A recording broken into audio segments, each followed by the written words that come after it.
اللہ وبرکاتہ۔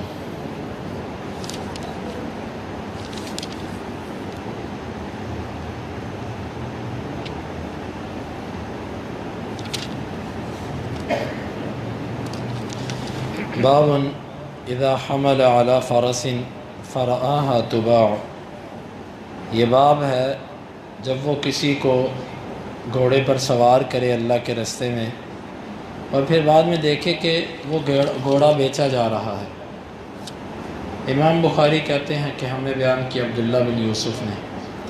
وہ کہتے ہیں ہمیں خبر دی مالک نے نافع سے، وہ عبداللہ بن عمر رضی اللہ عنہما سے،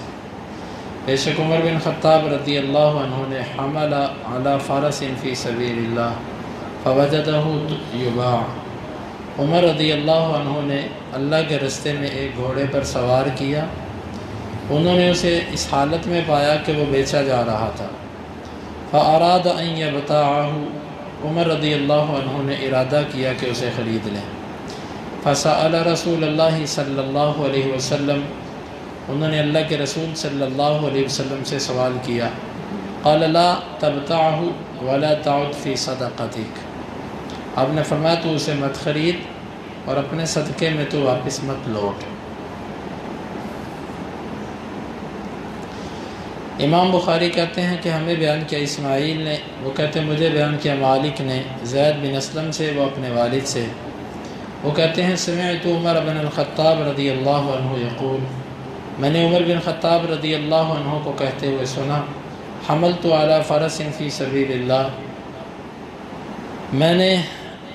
کسی بندے کو اللہ کے راستے میں گھوڑے پر سوار کیا، فبتاعہ فاضاع او اضاعہ، پس اس نے اسے بیچنا چاہا یا اسے اس نے ضائع کر دیا،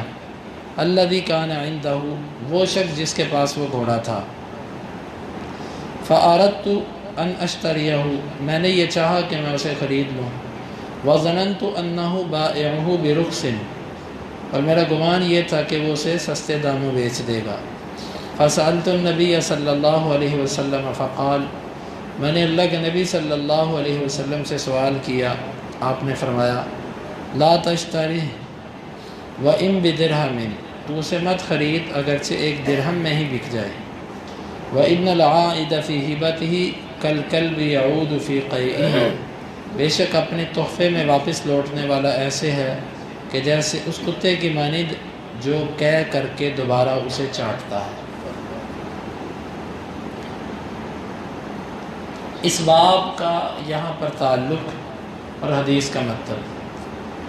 کتاب الجہاد کے اندر امام بخاری اس باب کو لے کر آئے ہیں، اشارہ اس بات کی طرف ہے کہ اگر آپ کوئی چیز جہاد میں اللہ کے راستے میں وقف کر دیں پھر اس میں واپس مت لوٹیں، جو چیز اللہ کے راستے میں دے دی اب آپ اسے کسی بھی صورت واپس نہ دیں۔ بعض دفعہ ایسے ہوتا ہے بندہ کہتا ہے یہ چیز میں نے اللہ کے راستے میں دی ہے، بعد میں اس کا دل تھوڑا سا گھبراتا ہے، کہتا ہے یار میں اس کے پیسے دے دیتا ہوں، چلو اس میں 100 انسان کے معاملات ہوتے ہیں،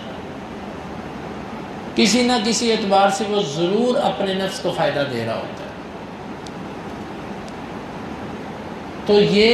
پسندیدہ طریقہ نہیں ہے۔ جب آپ ایک چیز اللہ کے راستے میں دے چکے اس کو واپس پھر اپنے کھاتے میں نہ ڈالو، یہ مت کہو کہ میں ہی اس کی قیمت دے دیتا ہوں، بس اسے اب چھوڑ دو جو اللہ کے راستے میں دے دی، ہاں دینے سے پہلے سوچو دینی ہے کہ نہیں دینی، جب اللہ کے راستے میں ہبہ کر دی کوئی چیز پھر آپ اسے مت خریدو جیسے بھی ہو۔ عمر رضی اللہ عنہ کہتے ہیں کہ میں نے ایک گھوڑا تھا میرا، میں نے اللہ کے راستے میں کسی کو دے دیا کہ جاؤ اس پر اللہ کے راستے میں سواری کرو، اس بندے نے جس طرح بھی استعمال کیا، کچھ عرصے کے بعد میں نے دیکھا وہ بک رہا ہے، تو میں اس کے پاس میں نے چاہا کہ وہ میں گھوڑا خرید لوں، اللہ کے نبی صلی اللہ علیہ وسلم کو پتہ چلا، آپ نے فرمایا تو مت ایسے خرید،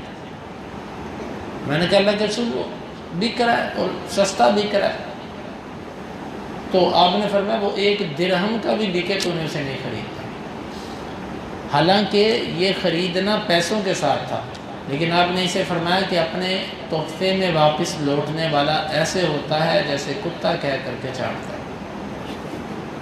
قیمتاً بھی اگر آپ اپنی ہبہ کی ہوئی چیز واپس لیتے ہیں تو اس کا یہ حکم ہے۔ لہٰذا جب آپ کوئی چیز اللہ کے راستے میں وقف کر دیں، اللہ کے راستے میں دے دیں، پھر بالکل اس میں واپس مت لوٹیں، جس طرح بھی ہو۔ یہی ہے اس حدیث کا معنی اور مطلب۔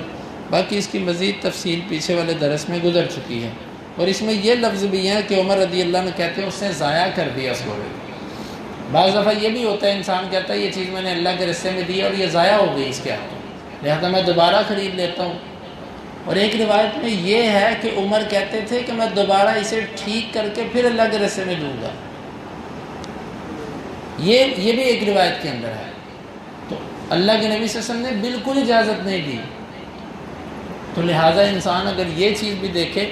ہاں یہ تو کر سکتا ہے کہ انسان اگر کسی کو مخصوص اس نے نہیں کیا، دیکھیں دو صورتیں ہوتی ہیں، ایک ہوتی ہے کہ آپ نے کسی زید عمر بکر کے نام کر دیا گھوڑا کہ بس یہ تیرا ہو گیا، پھر آپ اس کی طرف مت دیکھیں وہ کیسے چلا رہا ہے اور کیسے نہیں چلا رہا، پھر وہ جانے اور اس کا رب جانے۔ دوسری صورت ہے کہ آپ نے ویسے کہا کہ یہ اللہ کے راستے میں ہے، میں جسے چاہوں اس پر سوار کر دوں۔ اس صورت میں اگر آپ دیکھتے ہیں کہ ایک بندہ اس کا غلط استعمال کر رہا ہے تو آپ اس سے لے کے دوسرے کو دے دیں، کیونکہ آپ نے معین وقف تو کیا نہیں، ایک مطلق وقف ہے، عام وقف ہے۔ تو البتہ اگر وہ معین وقف ہو چکا ہے، پھر آپ کی نظروں میں چاہے وہ ضائع بھی ہوتا ہو، آپ اس میں واپس نہیں لوٹ سکتے۔ یہ ہے اس حدیث مبارک کا معنی اور مطلب۔ اس میں اللہ کے نبی صلی اللہ علیہ وسلم کے فرمان میں بڑی حکمتیں ہیں۔ آپ نے کئی چیزوں کے جائز ہونے کے باوجود کچھ چیزوں کا دروازہ بند کرنے کے لیے ان کو منع کیا ہے۔ اس کو کہتے ہیں سدن للباب، ایک چیز کا دروازہ بند کر دینا، کیونکہ اگر دروازہ کھل جائے پھر لوگ بڑا بڑا جواز نکال لیتے ہیں، پھر بڑی بڑی چیزیں نکلتی ہیں۔ تو اس لیے آپ صلی اللہ علیہ وسلم نے اس کو بالکل منع کر دیا کہ تو واپس ہبہ کرنے کی نیت بھی رکھتا ہو تو نے نہیں خریدا، بس جو چیز دے دی بس دے دی، وہ واپس نہیں آنی چاہیے۔ اللہ رب العالمین سے دعا ہے اللہ تعالی ہمیں ان احادیث کو سمجھنے کی اور ان کے تقاضوں کو پورا کرنے کی توفیق عطا فرمائے۔ اللہم انفعنا بما علمتنا وعلمنا ما ينفعنا وزدنا علما وآخر دعوانا ان الحمد للہ رب العالمین۔ حدیث نمبر 3002 اور 3۔